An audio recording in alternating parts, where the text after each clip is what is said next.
The law and order situation in Bishalgarh has reportedly deteriorated further following a brazen attack on border security force personnel and the vandalization of their official vehicle in a crowded public market this morning.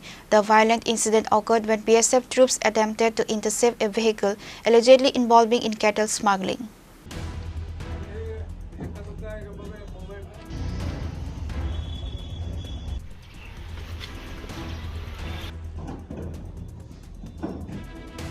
According to reports, the sequence of events began on Friday morning when a vehicle loaded with cattle was approaching Bishalgarh from the Kamthana area. BSF Jawans from the Kamthana border outpost attempted to stop the vehicle. However, the cattle-laden truck reportedly refused to stop and speed away. The chase ended dramatically in the Bishalgarh market area. The speeding truck first collided with two other vehicles before finally reaching the weekly cattle market near the new market area. When the BSF vehicle reached the site, a group of miscreants allegedly associated with the smugglers immediately launched a violent attack. They vandalized the BSF vehicle and brutally assaulted the Jawans. 5 BSF personnel were reported injured in the attack. Senior officials, upon receiving the news, rushed the scene immediately.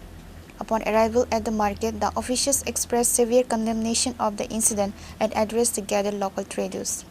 আমরা এখানে দুজন BSF জওয়ান আছে তারা যা কইলো আর কি যে গাড়ি আটকাতে গিয়া তারার উপরে পাবলিকে হামলা করছে দুজন হাতে খুব ব্যথা পাইছে একজন মাথাতে খুব ব্যথা পাইছে তো আমরা এখন তো প্রাইমারি ট্রিটমেন্ট তারারে দেওয়া হয়েছে আর কিছু ইনভেস্টিগেশনের কথা কওয়া হয়েছে Authorities are investigating the matter and attempting to identify and apprehend the perpetrators involved in both the smuggling attempt and the subsequent attack. Reported by Amit from Agantla, Chini, Khorang.